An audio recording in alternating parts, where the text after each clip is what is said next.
Be Whole from the Inside Out podcast. Be Whole will show the true version of many of our hometown heroes by highlighting their personal accomplishments, professional accomplishments, but also who they are as a person, some of their struggles, insecurities, and vulnerabilities. And how do they work through that as they are in the public light? In this first series, The Struggle Behind the Smile, we will explore their journeys, the pressures of life, like I said, as being in the public eye. I thought it was the best way to introduce this new series, Behold, The Struggle Behind the Smile, with starting with myself. And so I believe in taking the lead, especially if you want people to be vulnerable, to be transparent, to talk about all of the things. And so I probably could have like 3 episodes myself. I'm going to limit it to one, especially when you've had a journey of various ups and downs as we all have experienced. So today, I'm your guest. Then we have the wonderful Chelsea Gillespie, and I'll allow her to introduce herself. Well, hi everyone. I will be doing the interview today. So I am Chelsea Gillespie. I work in nonprofit tech, and I've called the Fort Worth area home since about 2016 when I graduated from TCU. So I'm excited to sit down today and have yet another opportunity to engage with you all. So I'll just get started with my introduction on Lachelle, which I'm sure y'all know her, but we'll start here. So she is the owner of iLegacy Consulting and Counseling and director at Fort Worth Housing Solutions. She is a strong advocate of helping others embrace their past, move forward with their future, and dominate their destiny. She has several years of experience advocating for children, women, men, and families in general. And no matter what the problem, issue, or circumstance, she is a strong believer that we can overcome anything. So thank you for sitting in front of the mic today. Well, thank you. So let me tell you, if hopefully, and I'm sure others have experienced this, anytime people read your bio, whether it's, small or, or short or long, let me say that, it's always like, oh my God, hurry up. Unless, you like for people to talk about you. So, but anyways, I'm always like, oh, hurry up. So yeah, thank you. Let's go ahead and give the community, the people, what they want. When I first put out a snippet of a commercial, I received so many shares and inboxes just saying, thank you, we need this. A lot of times when we are in the public eye or social media, of course, we only talk about, most of the time, the positive things, right? Or we highlight the good things, accomplishments that we have, proceeded with, right? But I think a lot of times we focus on the accomplishments and we don't talk about the process of the promise, right? And so when we talk about the process of the promise, there are hardships, there are personal insecurities, there are things that, we have to encounter, in battles and mountains that we have to climb before we can get to the promise. Right. So, well, all right. Well, let's talk about your process. So the first question, can you tell us when you knew you wanted to be in this type of work?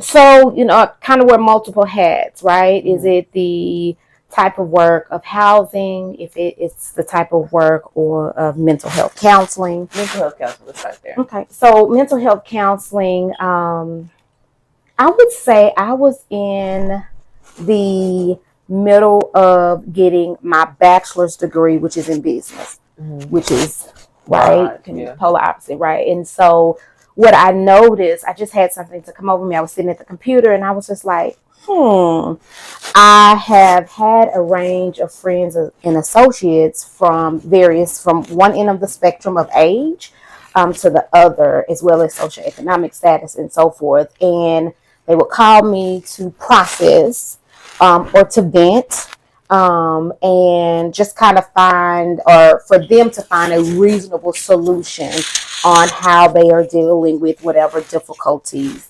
that they are encountering. And so I was like, apparently I'm kind of good at this, although, once you got into digging into the academia world of mental health counseling, it is more than just processing and venting, right? Right. And so psychology of the mind, childhood, or past trauma, or whatever, transgenerational trauma, and so forth. And so I said, okay, once I get finished with my bachelor's in counseling, let me either look into the social work field for counseling. Mm-hmm. And so I really don't know if I chose counseling over social work, because at the time it was only 48 hours. Listen, you was trying to get out of school versus the 60 hours. I'm just gonna be honest. But I'm so glad I navigated to the counseling piece, right? But then I also looked at, we'll talk about barriers as we continue, but it was a lot of, seemed like, hoopla and various barriers when you were talking about the social work field. And all of those other good things. I was just like, yeah, I'll pass. Compared to two, I was like, I think this will be great. That was the best decision for me. And it was a new decision, because although I worked at the Housing Solutions at that time when I decided to make that transition, but it was new because we didn't talk about what a counselor, mental health, what is that? Right? We normally have, that special uncle or cousin that is older that lives in the back of grandma's house, and you're not supposed to go back there, right? But what is that? And so we kind of lived, we did live in the day of what goes on in this house stays in this house. And that could be very detrimental. So what do you mean? Depressed about what? You don't pay no bills. You don't go to work. Your job is to go to school and make good grades and do, and so we didn't talk about depression, anxiety, nervous about what? Listen, I can do all things through Christ. And so, and again, I still believe some of those things, right? But I am a strong advocate for mental health, which is, I love this. If you give me, let's say, hey, we want you to come on and talk about mental health, I can do that all day, every day, without, having anything prepared. And so, because it is definitely truly a passion of mine, one that, yes, I serve others, but I also believe in receiving myself. And so forth. So yeah, I just had one day, was like, okay, I have all these people, problem solving, solution, whatever. Let me see how I can, put education behind that so I can better help the community that I serve. And so, and to make sure I'm following, so you started this career when you were already in your career at the Housing Solutions. So you were you like traditional college aged, or you were further along in life? I don't to go back? Think I did anything traditional in my life.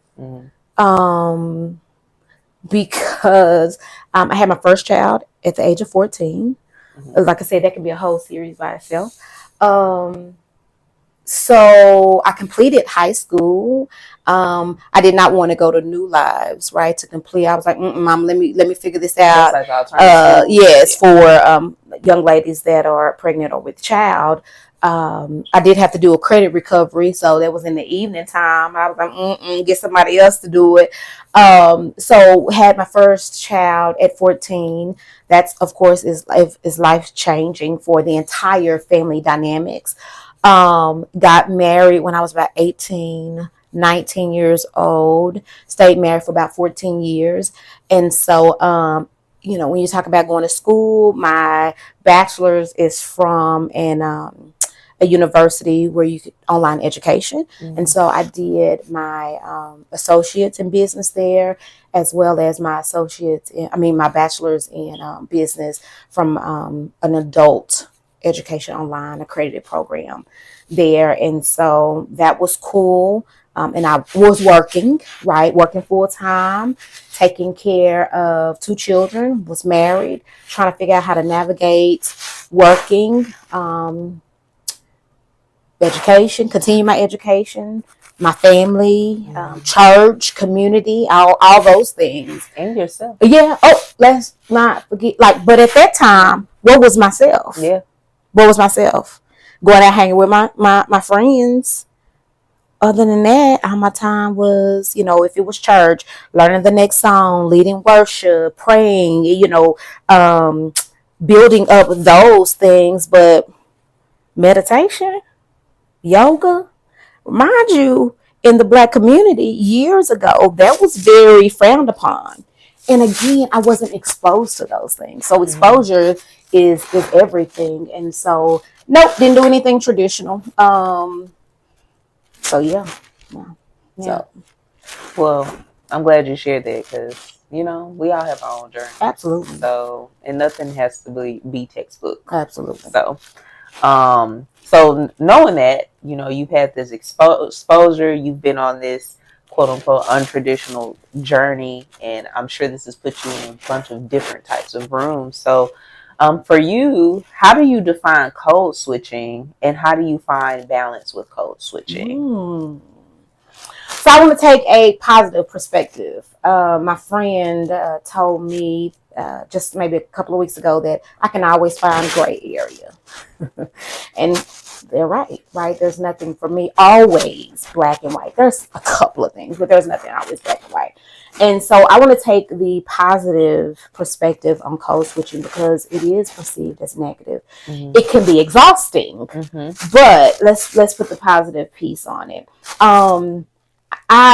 Social media, it is what it is. It can be good, it can be bad, or whatever, however, what perspective we want to look into it and what we allow to be digested into us. And so we saw a post that talked about, folks working an 8 to 5 and code switching and all of those other things. And so I'm going to say, because we know that America's society is built on what it's built on.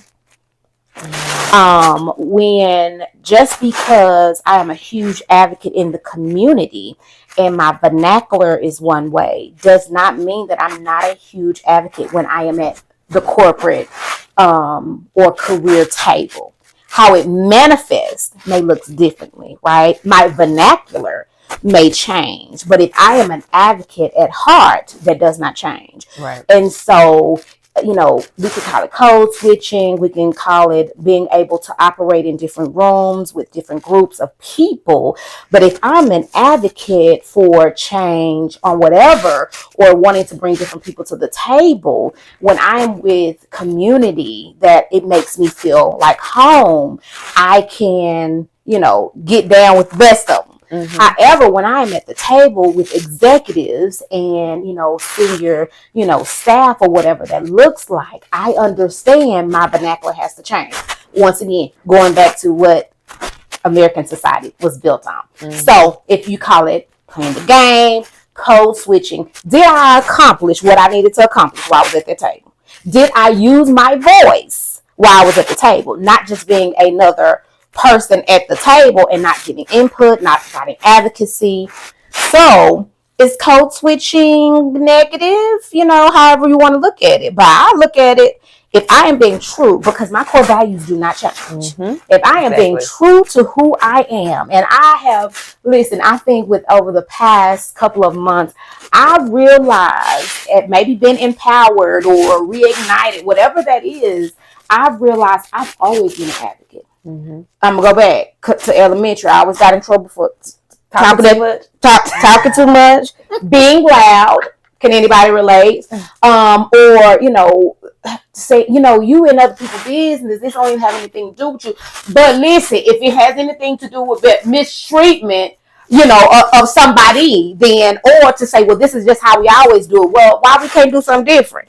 Right, I can recall if my mom can pull up, old report cards or anything of that. Because in elementary they kind of made a note on your report card. You had paper report cards. Yeah. We electronic and tech savvy nowadays. Talking yellow. Too much. Needed to use my inside voice or whatever, and so that was as a child. And so just imagine as a child, you're constantly being told these things. So now my mind is conditioned to check my voice level. Am I being too aggressive, right? Mm-hmm. Because, we won't even talk about, you just look like, well, really, tell me. Or I just feel, well, please tell me what energy am I giving? Or is it your own personal insecurities? Mm-hmm. And so let's go back to code switching, because I can get off on and go down that rabbit hole. Code switching can be a good thing as long as you know what your objective is and you are staying true to your core values. Mm-hmm. Point blank, period. Mm-hmm. Can it be exhausting? Absolutely so. It can. Because, did I use the right word? Was I blah, blah, blah? Did I still get my mission across? Did I? But I'm going to put a positive spin on code switching. I'm going to say it can be very beneficial. Again, as long as you're keeping those things in mind. What is your objective? Did you get it accomplished? And did you stay true to your core values? Mm-hmm. I completely agree. Yeah. And, we've talked about this before. And I definitely, I hear a lot about we need to, not code switch and stuff like that. But for me, I also see it as a way of gatekeeping. Absolutely. Because there are things in the workplace that I just don't want to share with people who I do not consider community.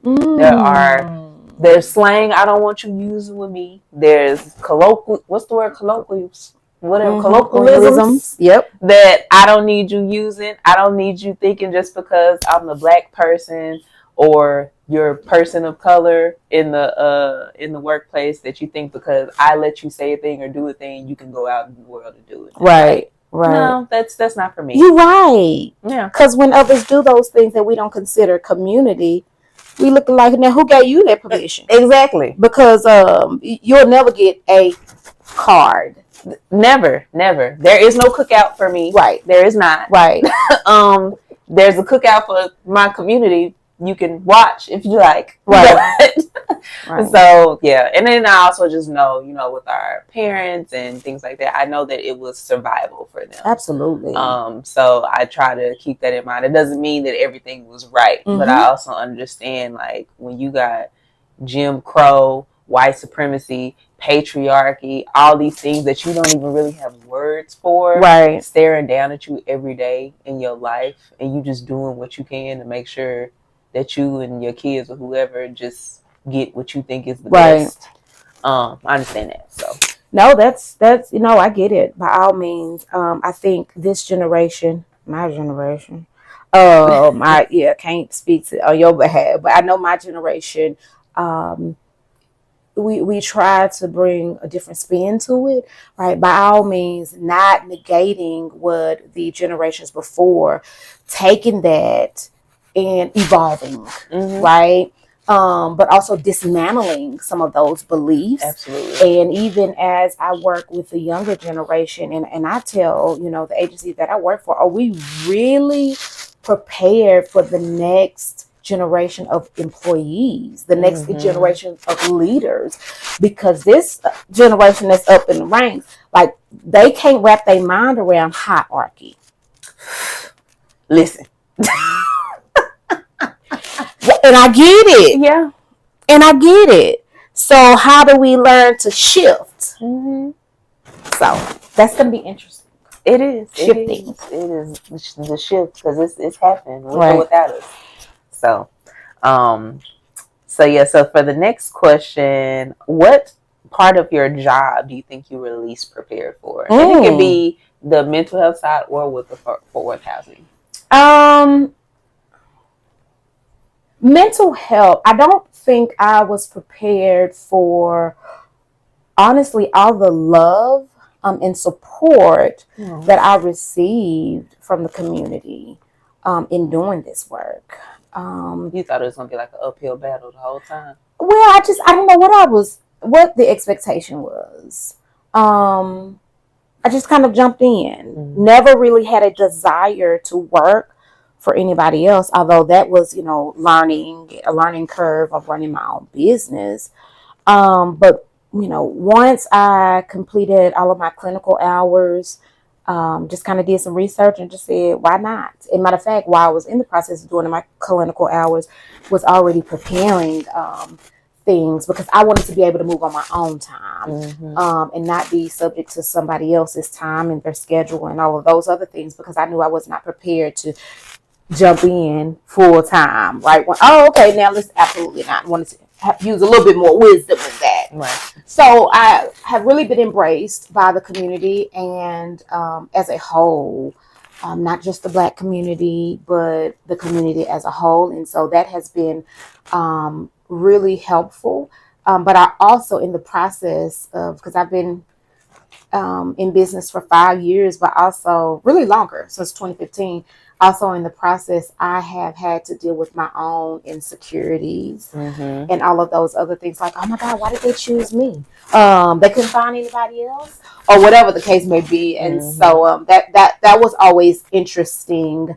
And then being able to serve people within the community that you look up to. That's in the political arena. That is, VPs and executives and, pastors, preachers, first light, whatever. And so that has really been an honor to be able to serve in various capacities.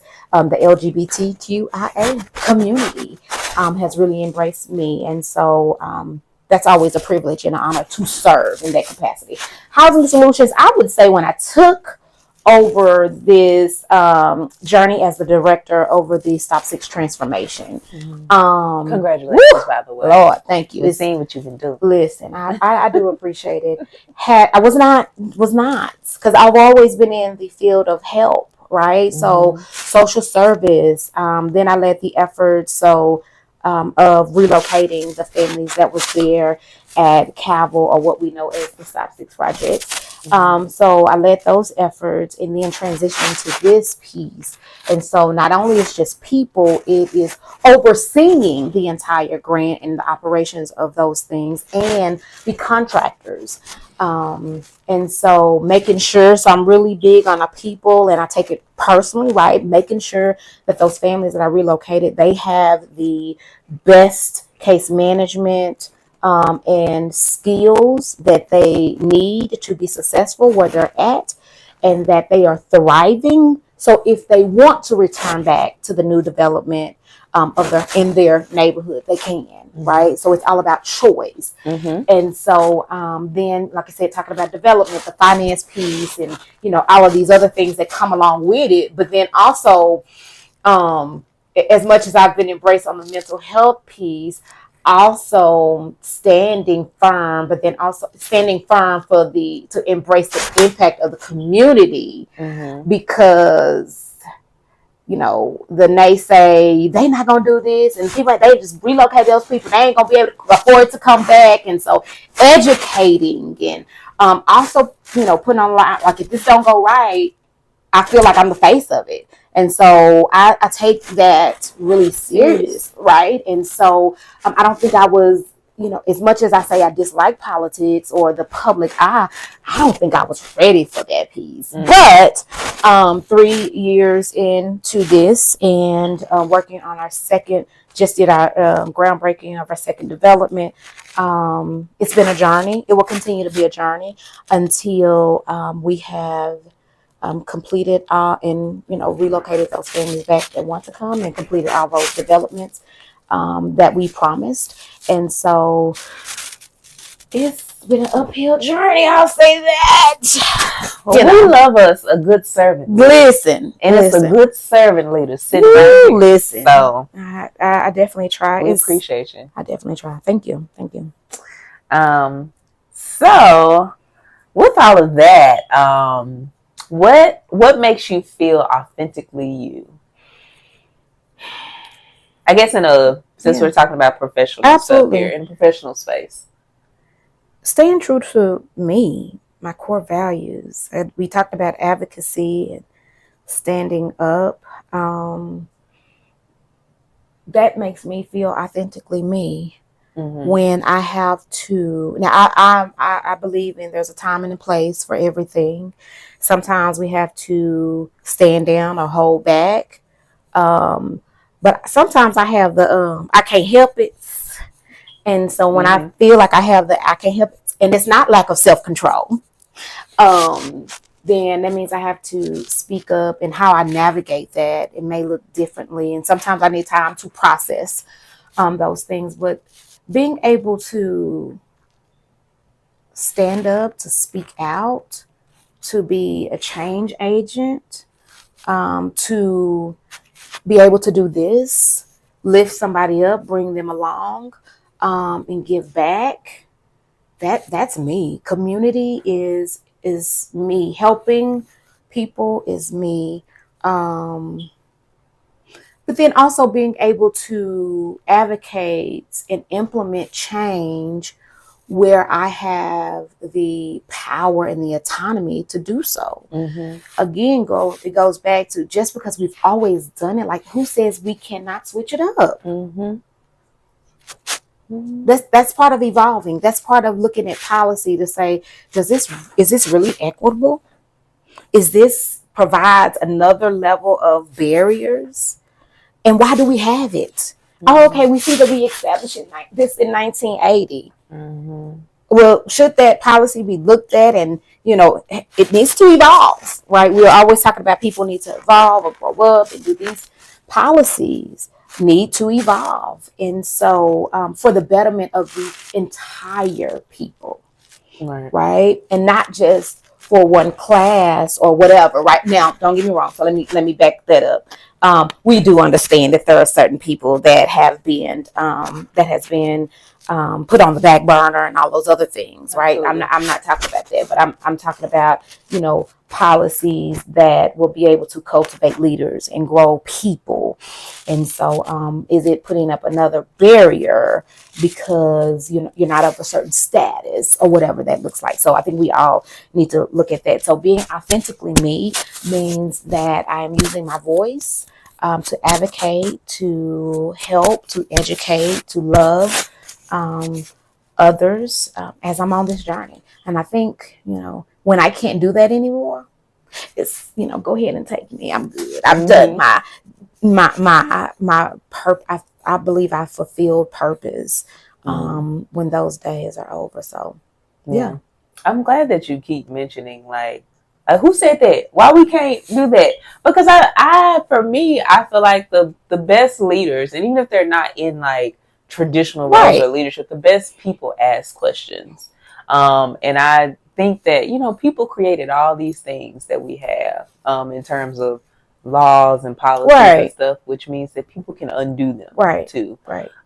So I think that is, important to remember, to just stay curious. Absolutely. So, because to me, there's never one way ever for anything. Especially when you get into certain spaces and you realize how many people actually been cutting corners, like a lot of your faves and a lot of your people in certain, positions, and it's like, oh, they ain't even been doing that. Listen, or get these high executive positions, and where in the past or for other people you've had to have a degree with all of this experience, blah blah blah, degree in experience, or whatever, where but you decide to take those requirements out because you had a certain person. And so let's just do that across the board, right? And so in lieu of, I like that in lieu of, because that in lieu of gives me some gray area. And so again, gray is definitely the color. But yeah, so we do. I'm always like, who said we had to do? Why? Why do we do that? So tell me again now. Tell me, how did we get here? And have we looked at other ways? I'm always trying to find other ways to be creative, innovative, equitable, all of those things. And if we don't keep that in the forefront of our mind, we will become stagnant. and people will outgrow us, and we'll look and we'll still be on the same hamster wheel we were on 10, 15 years ago. So, yeah. As our Octavia Butler said in her books, she would reference God as change. And I mean, I liked that idea just because everything does change. Everything has to evolve. And I see like outside of like, moral corruption when it comes to some things we see in the world, when we see people, marginalized groups not being treated well. But I think also just like what you said on the surface, policies aren't matching society. Policies and laws and things are not changing with how people change because it's inevitable that we're going to change. Right. So, we have to ask those questions, and we have to see like, oh, does it really make sense to have a law in Texas that at 2:00 you can't have your cow in the middle of the street? Right. Like, right. Because there are little laws like that that exist. Right. So yeah. But okay, yeah, we can go all day. So let's go to our last question. Okay. What is something you are unlearning? I am unlearning that it is not selfish to do some self-care, to go on vacation by yourself, to listen, not have to be under my spouse all the time. I am learning that I'm unlearning that everybody doesn't have the same mindset when it comes to human rights. I am learning to be more open and flexible. I am learning to extend grace. I'm really good at extending grace to other people, but extending that same grace to myself. I think we as people can be the hardest critics on ourselves versus, other people. I would say, give yourself grace. Don't be so hard. Give yourself opportunity to grow, unfold, bloom. And so I had to take those same quotes, but I had to take the same mentality when it came to myself. Like, we all struggle with something. Absolutely.